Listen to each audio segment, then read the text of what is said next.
Hey up everybody and welcome back. Right, well,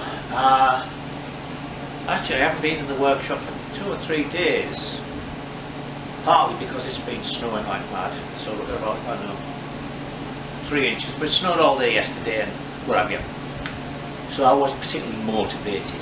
But I'm out here today and I went to post box and my sprocket has arrived, so I'm going to put that on because we're not immediately going to start the engine, and I'll tell you why in a minute. But there's a lot of bright people out there, certainly brighter than me. Mystery of the heating up chain, of course, was obvious when it was pointed out to me. I'm forgetting that this swinging arm is on those Igus bearings, so of course they're insulated from the frame, and at this end the only other connection to the frame is the rear suspension units, which are on rubber bushes, so they're insulated as well. So of course the only way to get to earth from the swinging arm was through the chain back to the gearbox sprocket and that way. So never thought about that because I never thought about the Igus bearings. But anyway, as I say, you're a bright lot, so thank you for solving that mystery. What else? So put an extra piece on there, keep everybody happy. See, it's pointing out here now and it's well away from my leg and it actually looks more like the original silencer. So what are we going to do today? Right, well, first thing I thought of was I hadn't put a little tab on for the reservoir for the rear brake, reservoir for the brake fluid. So got to do that, make a little tab and put that on. But more than that, it suddenly struck me that I didn't have mountings. I don't know, is that still in view up there? For the tank, because you'll remember this time when I make the tank, instead of having those little pieces on the inside of the, on the tunnel that will go onto rubber snubbers on the frame, I'm going to mount it on the bottom of the tank, a la AGS matchless, not commando and so on. I'm going to put a couple of threaded bosses in the bottom of the tank and they'll sit on rubber mountings on a little platform. So of course I have to do that, but to do that I have to know where the bottom of the tank's going to be. So what we're going to do is we're going to put that little tab on. I'll pull this back wheel out, put this sprocket on because I've actually got to drill some holes. That was fine, I've no problem with that. And I've had them put 9 1/4-inch holes in because that sprocket that I'm using for the backing has 9 sort of fingers, if you like, so that'll be nice. But I thought getting those holes exactly right, you know what my measuring is like, I thought the easiest thing was that when it comes I'll put it on the sprocket, clamp it up and we'll drill those holes and get them in the right place. So I'll do that and then that will make us feel easy about where the chain guard and the chain tension and everything is. Oh, I did put on the little thing for the spring, so you'll see that as well running around there.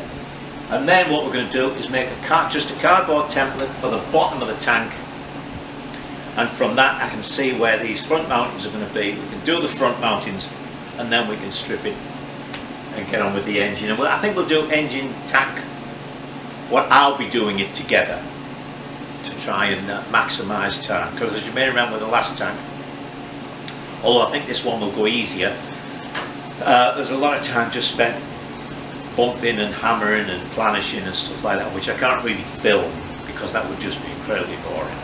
So you might get a couple of shortish videos because, you know, the majority of the work won't be actually videoed. Alright, is there anything else I can think of?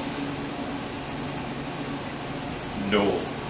So let's get this back wheel out, put the sprocket on first, and then we'll do that tab and stuff like that. Alright? Alright, just to show you. Actually, that fitted perfectly on this register I'd put on there. Really spot on fit. So I've clamped this up so that these are exactly in the center, as I say, these sort of 9 fingers that go out. So let me just drill these holes and stick some 1/4 inch bolts in, and then we'll put the wheel back in. So there's the sprocket on. I've only put enough bolts in to hold it all together because they're fiddly. But can you see there, look? I can't believe I measured that. Fits one there perfectly. So let me pull you back.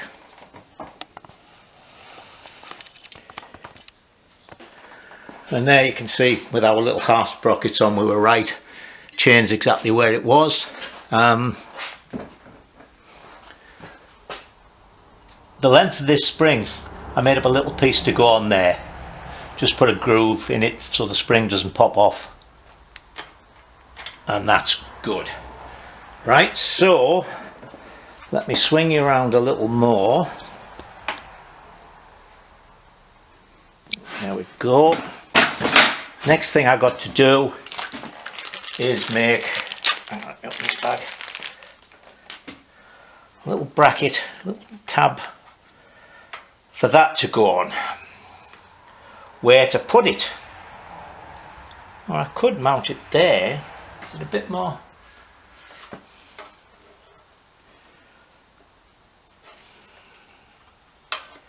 Where do I put it so it's right out of the way of everything?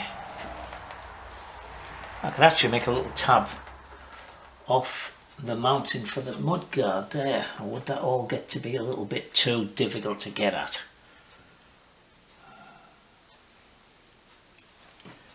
Boot's going to be here. That's maybe the best place for it.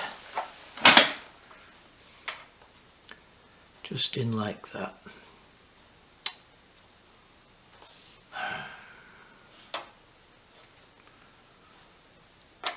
Let me think about this and I'll bring you back when I've made a decision. Right, so I have decided I'm going to put it there. And then the tube can come off here and we can just zip tie it to this, keep everything out the way, and then it'll go down where it's supposed to go, down there. So I was thinking of, you know, all sorts of clever little brackets and things, and I thought, no, I know what I'll do. I'll just make up a little piece that's threaded like that, bronze that onto there, bolt that onto there, make it so we can get the top off. And I think that's in completely out of the way. That'll look fine. Right, so let me get the welder fired up and stuff like that. We'll get that fastened on there. So there it is, bronzed on.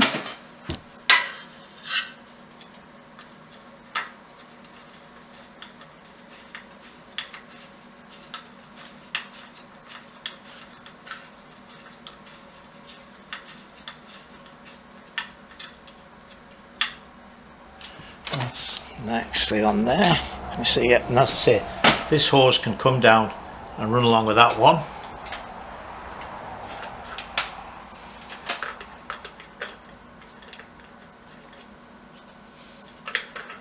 Alright, because I know you all get very unhappy if I can't take the tops off things. So there's that on there. That'll work fine. Right, let's have a look at this cardboard template. Alright, so as I say, this time, instead of putting rubber snubbers on there and the tank having things that go on like that, it's a bit awkward to make on the tank, I found. We're going to have a bracket here sticking out both sides which the tank will sit on. So what I've done is I've cut a piece of cardboard. So the tunnel will go on about like that.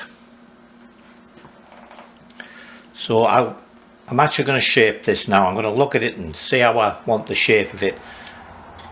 And then I can decide where I'm going to put the holes here. Well, actually, I can make the brackets up once I know what this shape is going to be and just mark it from underneath. Now, what I'm going to do with the bracket, is it the AGS I'm thinking of, AGS Matchless? They had, rather like the mudguard stays, they had two pieces of tube, well like these, only coming out this way, and the ends were trapped and drilled. Don't want to do that. I'm going to go like the Norton, which is a plate. Okay. Don't want to make it too heavy, so what we're going to do is we're going to make it out of, I don't know, maybe only 1/16, but the edges, these edges here, will bend over for a right angle in that, so it'll be the equivalent of a rib on both sides. I'll show you in a minute with when I make my collar timber. So we're going to put it, that's what this is here for, although we don't have to worry so much as long as we don't make it too high. We can make it lower, we just have a thicker rubber bush. So it'll be rubber mounted at the front, and then we'll think of something at the back. Now while we've got this here, we can look at the back. I'm going to swing you around just a little. You know, I'm getting to think I make the seats too low on these. Anyway, if that goes on there, that'll go on there about like that. So if I lift that up so you can see under there.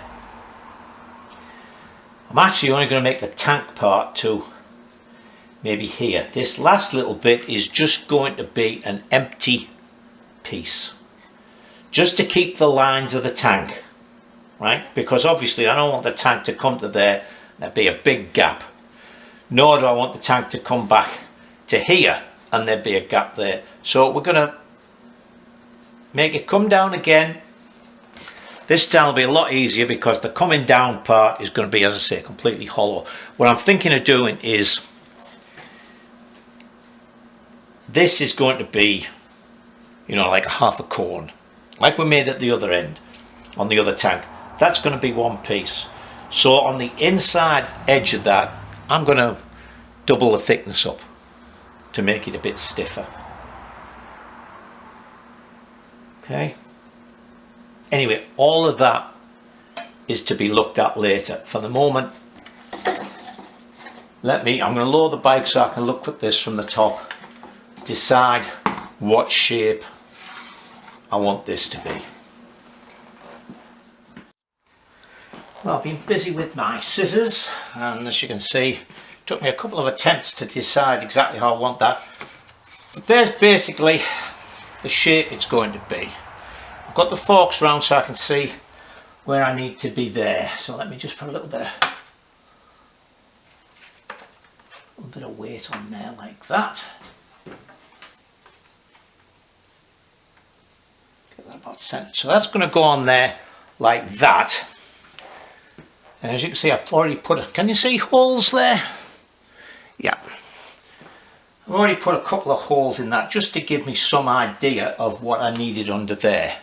So the next thing I need is something on the frame, which is going to be this piece. And that's going to go on the frame under there with enough space to have a rubber mount. So they'll sit on there. These will be drilled, they'll have rubber bushes in them. Bolt will go through. They'll have a little bobbin in here that's threaded, and that will bolt to there. Okay, so as usual, from this I've made this. Now if you're wondering what all these weird bits are, they're the pieces I'm going to fold over, because this is only thin. I'm going to fold them over, fold that over, wrap it round so that they come down. So that'll make it really rigid, but it won't be big and heavy, and it'll actually stand up to any bumps much better. So what I'm going to go and do now is bend these, and then, as I say, I've got to fold them round and just weld the little corners up. Then that should be alright. Then when I've done that, we'll put it back there, decide exactly where we want it and mark it. So let's go and see if we can do some folding. See if we can use our snazzy new thing. Now then, does it matter which way I fold this? No, it shouldn't, because it should be symmetrical. But I can only fold the outside ones, can't I? That's a bit of a bugger. Can't the inside ones will have to be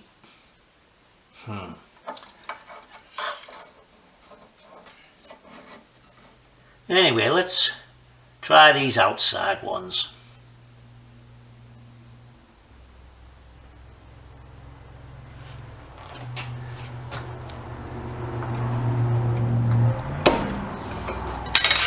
Okay. One.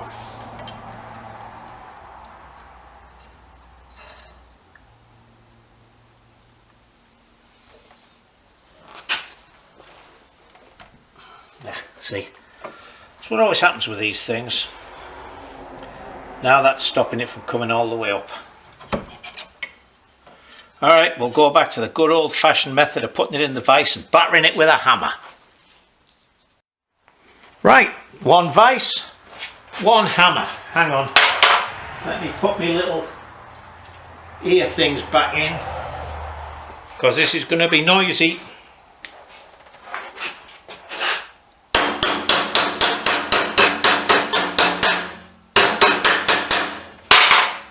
Okay, that's that one.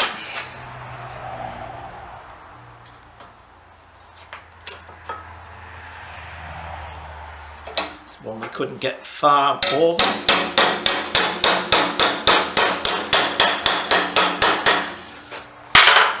There's that one. Then I'm putting it round this way so I can see the mark.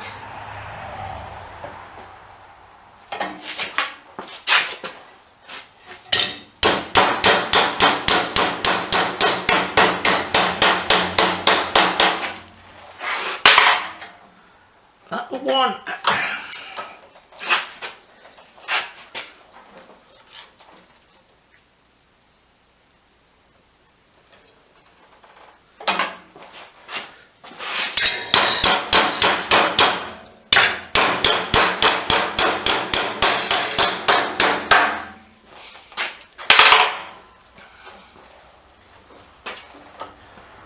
Okay, see those will fold round.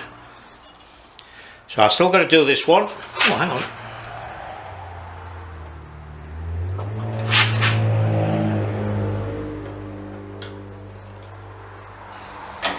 It's always getting it started. That's the difficult bit. So I can get it started.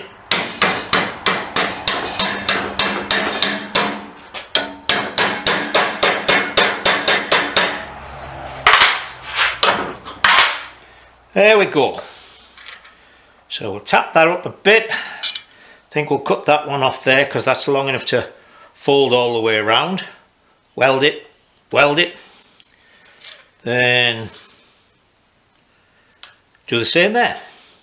And then there's our piece. Gonna have to do a little bit of filling up welding there, or put a piece in. And then that, you see, once that's bronzed up, and these will actually go on the tube, that front down tube, that'll be really strong. But it's only light. Then we've got to drill a couple of holes in there and we're all done. Right, got them folded and I've started to fold that one round. So what I've got here, this is 1 inch across. So that's a piece of 1 inch round.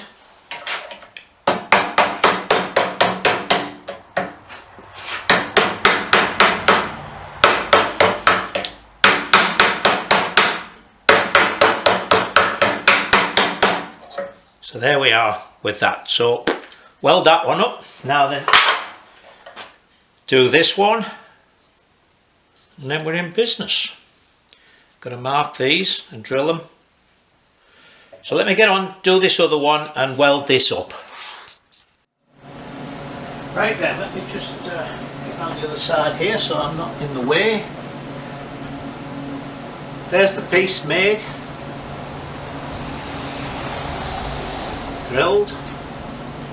5/16 holes. What we're going to do is we're going to put, just been looking in the McMaster car catalogue, I can get the flexible rubber mounts with a stud at each end, so I can screw it into the bottom of the tank, and then the tank will drop onto these and we'll put a nut on the bottom. So that's going to go on there like that and about there, because they're 3/4 of an inch tall. So what I've got to do now is fiddle around here, I don't know, with magnets and things or tape, and get this so that it's exactly centered and level front to back, side to side, all that, and then get a couple of bits of tack on it, go from there.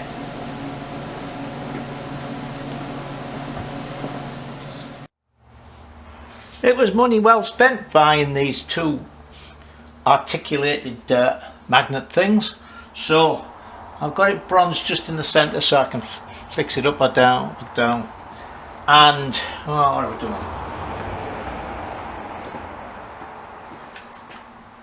I've got a little bit of cardboard here. Getting the holes right was slightly awkward, I was thinking about it, but then I thought it's got two flat sides here. So what I did was I got a piece of cardboard to go along there, marked the centre of that hole there, and transferred that mark to the other side,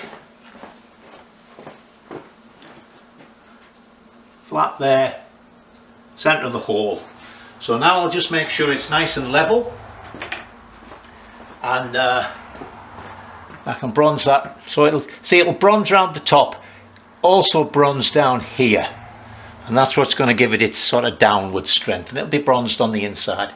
It'll be fine. It's not going to be a heavy tank, not going to be a lot of petrol in it, so I think that will work perfectly, and it's time for a sarnie.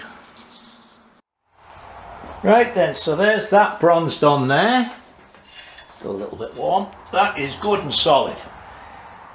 As I say, it's not a great big thick thing, and actually it gives it more strength because of that than just a 1/8 only bronzed on. That's giving it some support. Alright, so all of that looks fine.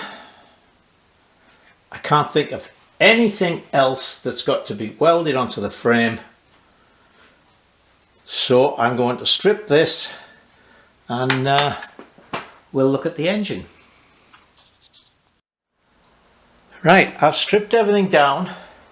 I've actually done all the bronzing, and then I thought, just as a little experiment, before it was painted, I'd work out how to get this back together because of this. So normally, of course, the Enfield frame comes right back here. There's nothing here. It's a lot easier to manhandle it on. So as I have to do it with the rocker covers on, because this one actually doesn't come off, not with the box on anyway. So what we'll do is we'll put the gearbox on, we'll build up to the cylinder head. We won't have the timing side on, we won't have the primary side and the clutch and everything, so that'll save us some weight. But I found that if I put it on this sort of jack stand, it took me a couple of attempts actually. First of all, I tried it with the engine plates on, then with the engine plates off. So I found if I don't have the engine plates on underneath, then I can just put the frame sort of up close to here, and the back end will go in. So I'll put a couple of cloths on there, then I just rested it on there, and then I was able to put the engine plates in, bolt it all up at the back, and then put the engine plates on. It all went together fine. So it's not going to be a problem. The other thing, of course, when I'm putting this on, it will have the swinging arm on it, because I can't get the swinging arm on and off with the frame, the engine in. So I'll put the swinging arm on, but just fasten it up. No need to have the weight of the rear suspension units on it. So it all goes together nicely. And all the bolt holes lined up again, even after I've done the other little bits of welding. So that's fine. So let me take it to bits again, and then we'll start doing the engine. I think actually we'll start with the gearbox, just in case I find anything in there that I need to buy. Don't think so, but you never know. So okay, let me take all this apart and then we'll move on to the next stage. Right, so before we get started, I've got a couple of things to show you. This is the nice new alloy barrel I've got. Now, when you buy these from Hitchcock, you can buy what they call a sort of unmachined one, which is wherever they get them from. And you can get one where they've done a couple of mods and done the finished machining. Price wasn't so much different, so I thought, bugger it. In both instances with these two engines, I've got the machined one. So one of the nice things they do, and I forgot about this from the other one, is so you've got the through bolts. Hang on. You've got 5 through bolts that come right up from the crankcase. Then the 6th cylinder head mounting actually screws into here, and very nicely they've put a steel insert in instead of you screwing it straight into the alloy. So what do, you buy yourself a nice new barrel and stuff. So you get the parts book and you buy yourself the stud and this nice deep nut. There's another one that goes on that side. 5/16 BSC both ends. So what do Hitchcocks do? The insert is metric. I mean, come on. People are going to buy the other parts from you. That means that the stud they have won't fit the new barrel. So what I'm going to do is I have some 5/16 studs. So they hang about there, you see, screw onto that end fine. So what I'm going to do is cut that to the appropriate length and thread it with this M8125, but you shouldn't have to do that. Right, next thing is, you remember when I put the tappet adjustment cover on, I thought I had the wrong stud because that little sort of handly nut, whatever they call it, would barely go on. So I actually ordered a brand new one. Then I found I had another one. But anyway, they were all the same size and they all screwed in too far. It was then that I sort of really looked, and the boss that is screwing into is broken off. So what it should look like, hold with me a second while I move that out of the way. Put this one here. Oops. Hang about while I get you right. There, you see how deep it is? It's full. Over ½ an inch deep. So what I'm going to do is I'm going to use this other set of cases here that I've got. Now you remember I had a complete set. Fortunately, the reason I didn't use them, because they were matching numbers, is that these front engine mounts here, a couple of them were badly broken. Fortunately, they're broken on the other case half, so I can use this case half and get that thing there. Right, now there's something else here. Now this actually might be why that crank wouldn't go in right. You notice this has got a bronze bush in it, and the bush has the grooves in for the oil, but you'll notice it's been popped as if it was a loose fit maybe. And having a close look at it, I noticed that this side is basically flush, this side is down a little bit, so I think that is cocked in there, and that's why things wouldn't go up tight. So let's swivel round again to this other case. I'm moving it about a bit, I know, I'm sorry. You'll notice that this one doesn't have the bronze bush, but that ID is exactly the same as the ID of the bronze bush, and you can just, I think you can just see in there, this has got the oil grooves in it. So, and I've tried the crankshaft in here, it's a really nice sliding fit in there. So we're going to use the this set of cases. Let me swivel you out again. The only annoying thing, of course, is that it's this side that the studs go into. So, and I blue Loctited them in. I got to take all the studs out of that case, and oh, what have we got? 2 head ones as well, or 2 cylinder barrel hold down bolts. So I'll do that. It's also got a distributor. Did I mention I have 3 distributors? Right, they've all got their internals. I think I've only got 1 distributor cap though. But if anybody needs a Bullet distributor, I do have 3. If anybody needs a 350 Bullet cast iron barrel, I think I have 5 of them, which I'll never use. So anyway, as you can see with this, it's a bit manky. So I've got to take that off, clean it out, and then do those studs. Then we'll put our nice new outer race in there, just to be on the safe side. I got brand new inner and outer shims or washers or whatever they call them in the book. So we should be dead right this side. Okay, so let's well, first of all, let me get that stripped and cleaned. Sorry, I got a bit carried away there. I took the outer part off and the little bits of the mechanism before I suddenly thought, wait a minute, I'm not filming this. Alright, so you'll see it going back together, unless I forget again.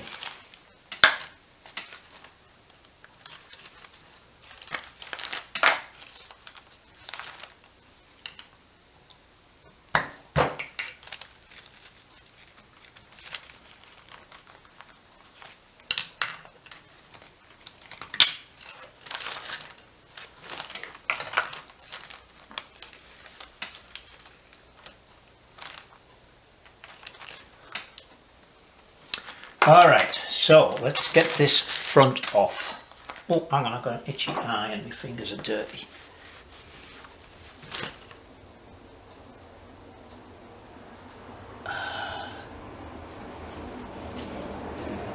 Just phoned up to talk to a friend of mine, another Brit. He's in his 80s because he was bad with pneumonia. Well, I phoned him and not pneumonia at all. He's got stomach cancer that's spread to his pancreas and his bowel. So my dad died of stomach cancer. It generally doesn't take too long. Alright, what am I doing now? That's maybe why I just continued on here. Okay, I've got 2, 3, 4 screws. You know what, I just used, let me get it back out.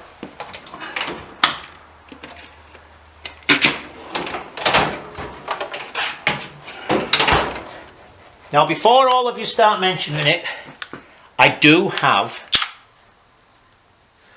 a impact wrench, the type you belt with a hammer. Okay, so that's you right out of okay, but I'm going to use this if it'll work. If not, I'll use the other one. Took the other 2 out beautifully. Nope, these are in really tight, but it's worth trying this to start with. Hang on, let me give it a bit more torque. Where's the 4th one? 1, 2, 3, 4.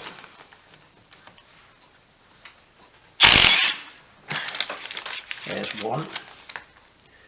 It's ruining me screwdriver though.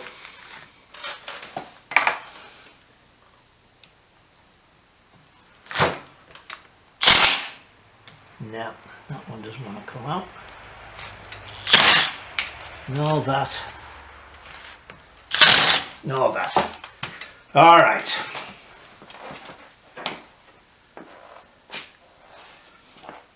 I don't know if this will work though, because it's starting to bend. That's the only trouble with impacts. with, or I find with flats, they have such small slots you can't get a really big strong screwdriver in there. Hold on. Right, let's try this.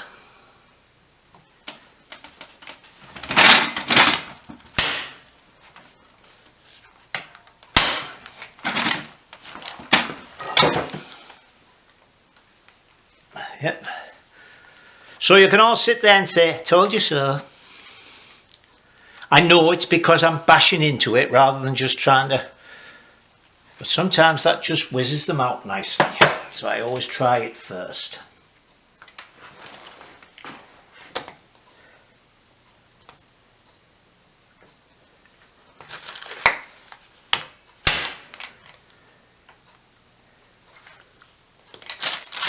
Don't start there. No.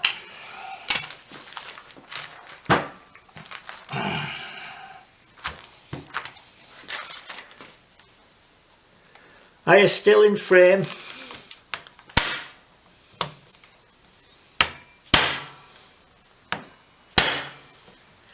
That's just wrecking the screwdriver bit.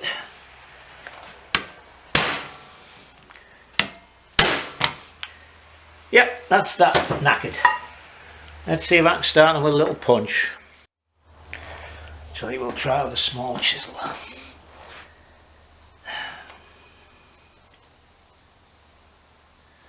Can I get at that? Like that.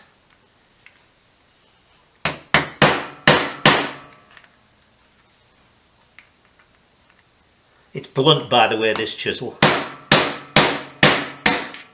That seems to have got it.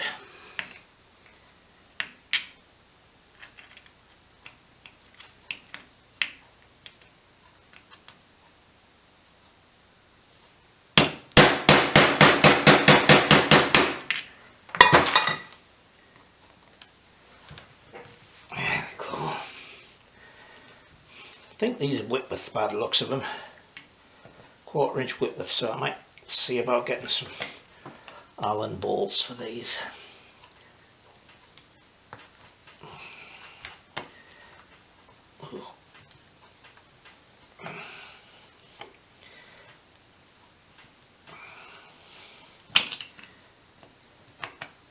Let me get the other one out as well.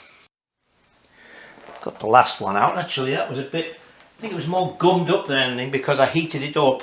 It started to move, but it didn't want to come out with a screwdriver. I heated it up and then it just came straight out, so that's all right. Now then, where's my little rubber hammer? There it is. Oh, hang about, Michael. Might help if you take the 2 bolts out as well. No.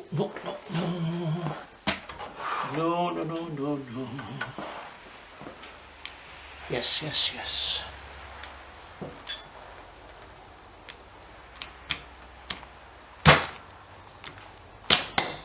Hey!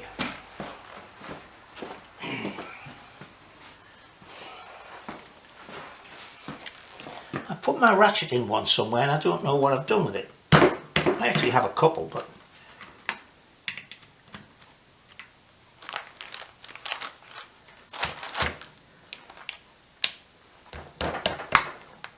there we go. I keep moving this around, don't I? Let's see.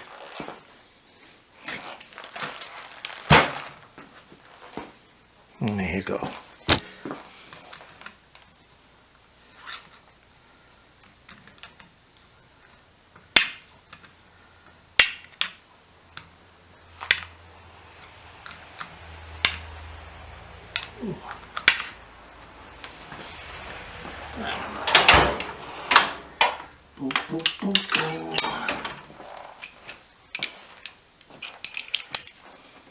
So, it's getting on, not going to do much more, and it might be all you get this week because it's snowing like mad out there. And by the time you see this, of course it will be last week, but you may have seen in the news about the big storms that were coming through. Well, we're supposed to be getting about a foot of snow. So, first of all, I'll be indoors because it'll be snowing, and then I'll be out on the tractor clearing the drive. Okay, is that everything? Is that one or just an adjusting one? I think that's just an adjusting. You know what, I've already forgotten from the last one how to do this. I do remember, there we go. It was a bugger trying to get the insides out. Now then, that one does have to come out, and I think I might have to take. See, that's an adjustment. Oh God, come on. Oh, there it goes. And Hitchcock's very kindly took all of the oil out of it. So let's see what we've got here.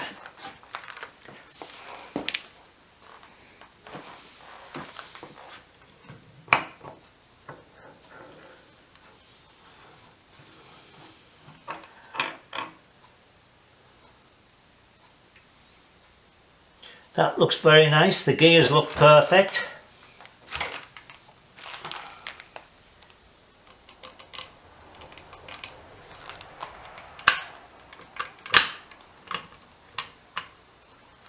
Oh, that looks beautiful in there. Really nice.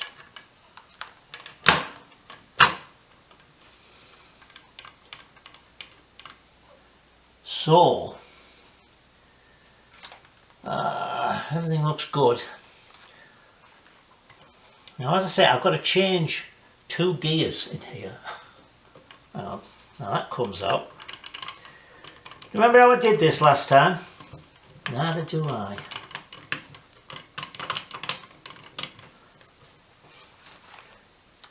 I know my hands are in the way, sorry.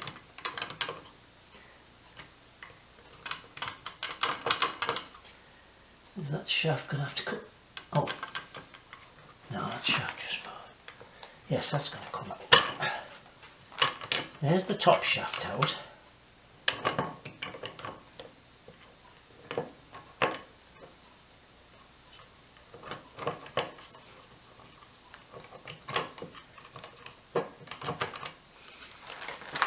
I'm going to have to watch the last video. I know I was able to get this out without taking... There it is. Ta-la!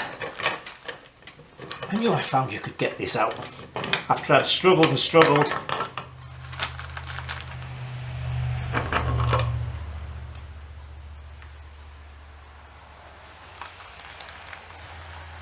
Now I'm thinking of changing this bearing.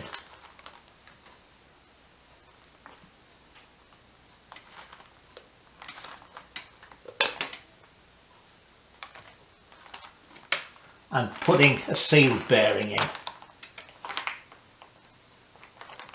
Bearing's really nice though.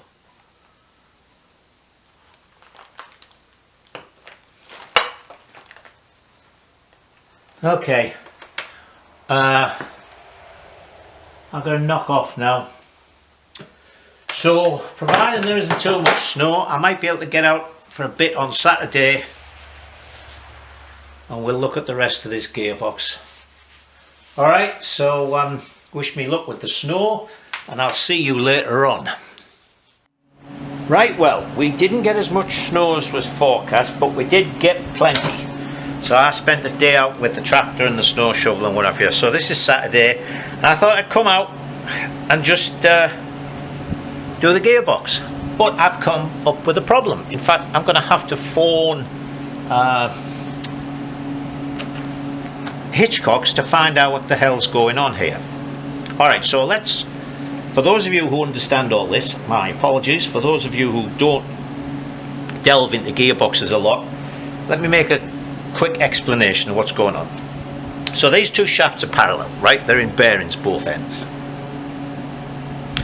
So the centre line of this and the centre line of that are always the same distance apart. That means that the radius of a circle or a gear on this side plus the radius on that side, the total must be this distance between the centre points. So that's why, as you see, the gears are different sizes.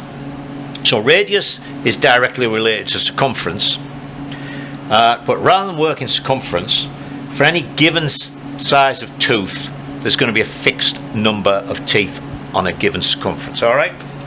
So you'll see these matching pairs. So what happens here is this tooth, this gear is 15 teeth. That one's 25. That comes to 40 teeth. This tooth, this one is 21. That one is 19. 40. 22, 18. 40. 25, 15. 40. And because that ratio, 25 to 15, is the same as that ratio, but in reverse, when they're all connected, you've got 1 to 1, which is top gear. Right, so, as you know, the gearbox I bought is from a Royal Enfield Constellation, the twin. But the gearboxes are made by Albion. So before I bought it, I got the parts book out for a 59 Bullet and for a 60 Constellation, because that's what this is with the scissor clutch. And I found that all the parts, all the gearbox internals were the same part numbers for the two gearboxes. So I thought, right, I can go ahead and buy the two gears that make up the set to lower first, second and third. Alright? Now, because of what I've just explained, I wasn't sure how this was going to work. Because if this gear has less teeth than that gear, and the teeth are the same size, it's going to be a smaller circumference, smaller radius, and it's not going to match up. They're not going to meet in the middle. So what I have found, now that I've unpacked them, is that the teeth on this sprocket are bigger than the teeth on that sprocket. Consequently, they can have less teeth on here than on there, but be the same circumference, so the same radius, so they meet in the middle. But of course, they don't exactly match. I mean, they will go, but they ride on each other a little bit to get in. So I wasn't particularly happy. Then I got really confused. See the little white lines here? This has 14 teeth. They both have 14 teeth. So I thought, right, we're going to replace this and this. These two 15 teeth ones. But when I started counting, this has got 18. This has got 30. Nowhere in the parts book could I find, unless I'm misreading the part numbers, could I find a 30 tooth sprocket pinion. See, the part numbers are H, which I presume is for sort of transmission or whatever, G, say 17/15, which I presume is the number of teeth, H 18/19, well, I guess that's on that side. Where are we? Lay shaft. No, H 18/19, H 19/22, HG, sorry, God, I'm getting tongue tied this morning. So it's HG 17/15, HG 18/19, HG 19/22, HG 20/25. Right? So I really don't know what the hell is going on here. But if I take that off, this does match the splines and the shaft. Where are we? Come on. It's not only my mouth that's not working there. Right? So they do match up, but obviously you're not going to get full contact like that. See how that fits right in and just rolls?